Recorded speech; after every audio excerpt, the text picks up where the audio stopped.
මාධ්‍යවේදී ඔබ සියලු දෙනාටම සුබ උදෑසනක්. අද අපි මේ ස්ථානයට පැමිණියේ අපේ සහෘද කරු සිරිල් ගාමිණී පියතුමාට අපේ සහෘදත්වයෙන් සංගතියෙන් උන්වහන්සේ මේ අපරාධ පරීක්ෂණ දෙපාර්තමේන්තුවට පැමිණි අවස්ථාවේදී මේ සහෘදත්වය සංගතිය ප්‍රකාශ කරා.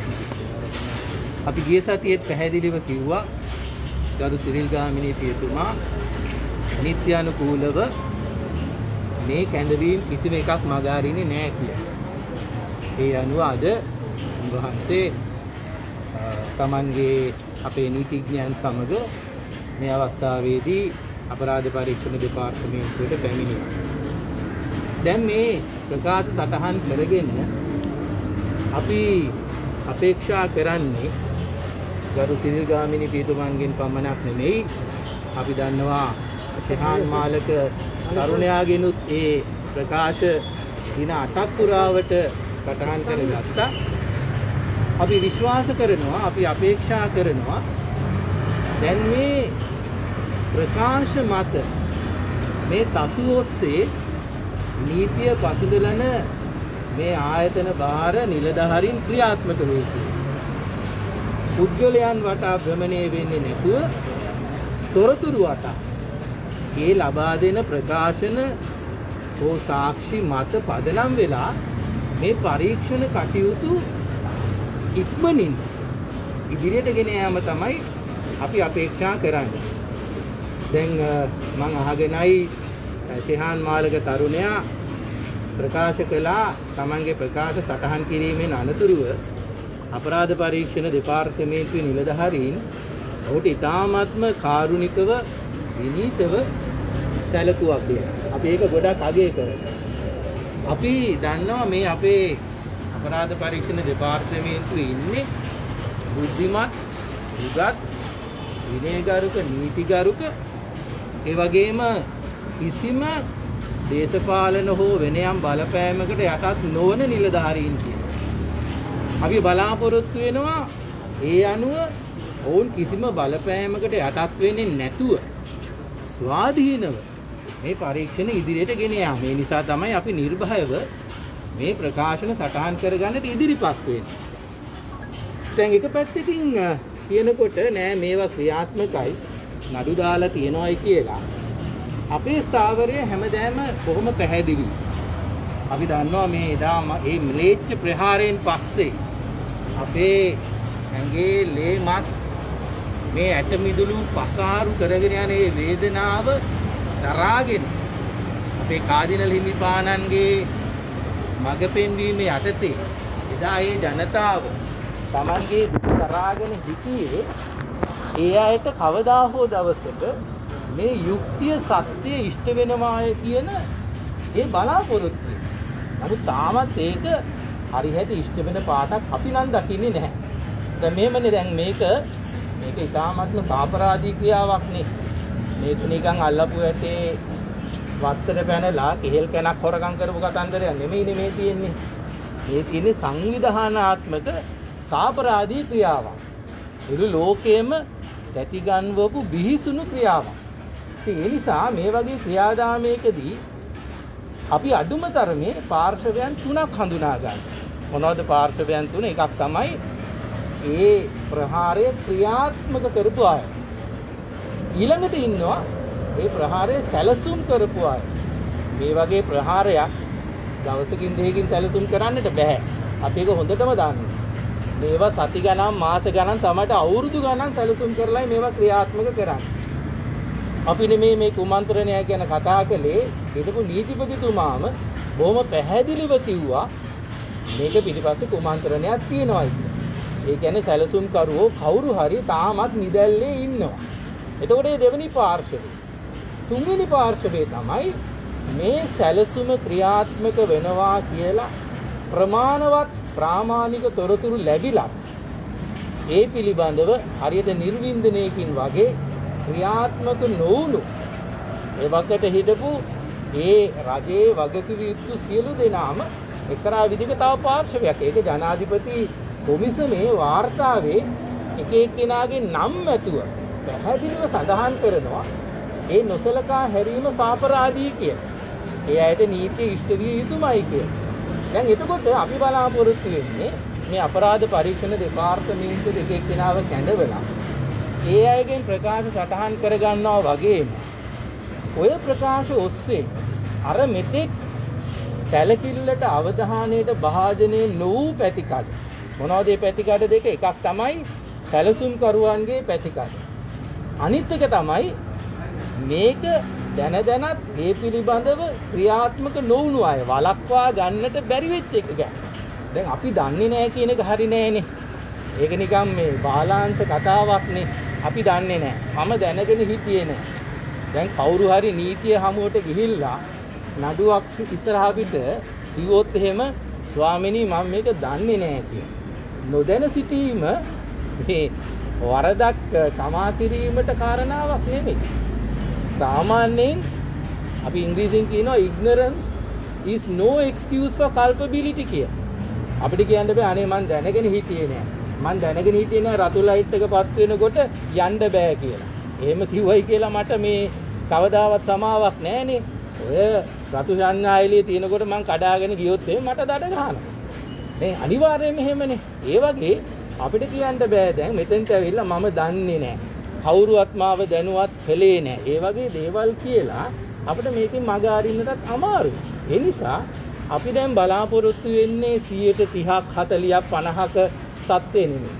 අපි බලාපොරොත්තු වෙන්නේ එදා ඉඳලම සම්පූර්ණ සත්‍ය.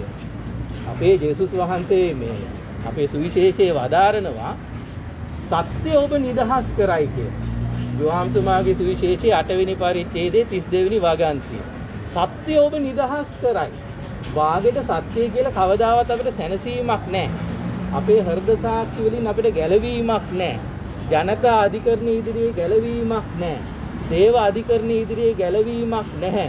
අපි සම්පූර්ණ සත්‍ය කියනකම් කවදාවත් අපේ හෘද සාක්ෂි අපිව නිදහස් කරන්නේ නැහැ. අපි දන්නවා ජේසුස් වහන්සේගේ නඩුවේදී උන්වහන්සේව මේ කුරුස ගහට ගෙනියන අවස්ථාවේදී පිලාතු එක වෙලාවක ජේසුස් වහන්සේගෙන් අහනවා සත්‍ය නම් කුමක්ද කියලා. මේ අහන්නේ රෝම ආණ්ඩුකාරයා. රෝම ආණ්ඩුකාරයාට පැහැදිලි වෙලා තිබුණේ සත්‍ය කියන්නේ මොකක්ද කියලා. ඒ නිසා අපිට මේ වෙලාවේ අපටත් එක්තරා විදියකින් අදහසක් එනවා මේ සත්‍ය ඇත්ත සත්‍ය සම්පූර්ණ සත්‍ය කියන්නේ මොකක්ද කියලා අපේ වගකිවියුත්තන්ට පැහැදිලිද නැද්ද කියන කාරණාව. අවසානයේදී තව දෙයක් කියන්නට ඕන. දැන් මේක මේ වෙනකොට මේ අපේ රටේ මාධ්‍ය අතර විතරක් නෙමෙයි අභාගයකට වගේ මේ ජාත්‍යන්තර මාධ්‍යයටත් අපි ගෙනියන්න හිතුවේ නෑ මේක. නමුත් ජාත්‍යන්තර මාධ්‍ය අවධානය දැන් ඉතින් යොමු වෙලා ඉවරයි. මේක හරියට සිද්ධ වුණා නම් ජාත්‍යන්තරයට යන්නේ නැතුව අපිට මේක බේරගන්න ඕන තරම් ඉඩ තිබුණා. ඔයගොල්ලෝ දන්නවා කතෝලික සභාව මේ ගැන කලබල වුණේ නෑ. බොහොම සංයමයෙන්, සංසුන්ව, විනයගරුකව, උපේක්ෂාවෙන්, දුරදක්නා නුවණින් තමයි මේකේ වැඩ කටයුතු කළේ. කවදාවත් අපි කෑකෝ ගහගෙන එළියට බැහැගෙන මේ ඒ වගේ විරෝධතාවයන් පාණ්ඩ ආවෙත් නෑ. අපේ ජනතාවත් එක්ක යාඥාවෙන් අපි මේ ආත්මික එඬේරු හැටියට ඒ නායකත්වයේ සපෙමින් තමයි අපි මුලින්දලම කටයුතු කළේ.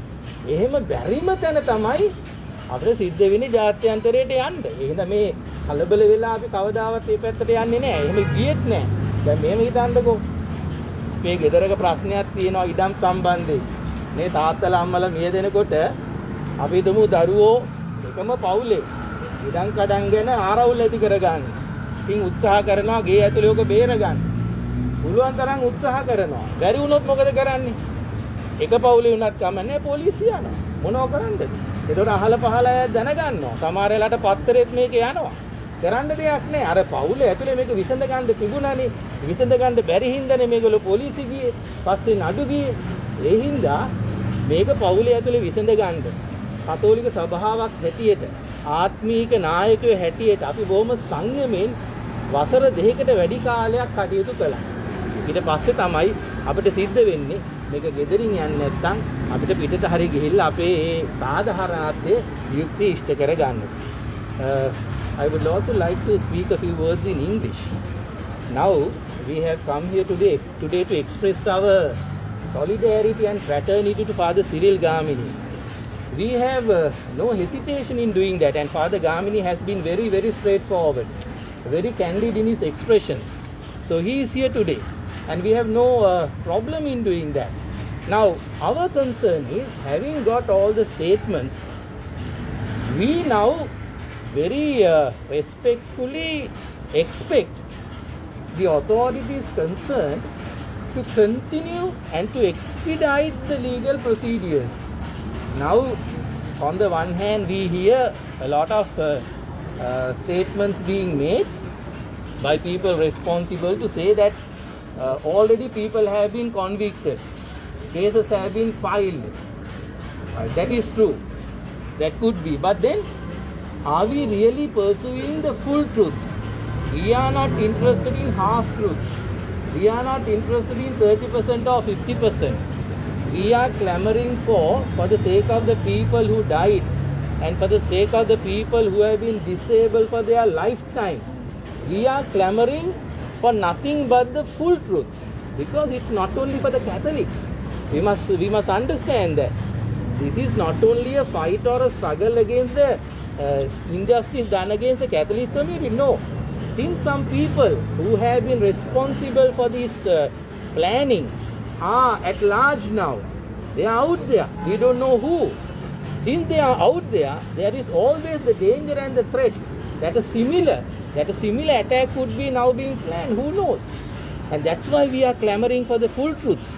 And we consider, as the Catholic Church and as citizens of this country, that it is our bounden duty to do that.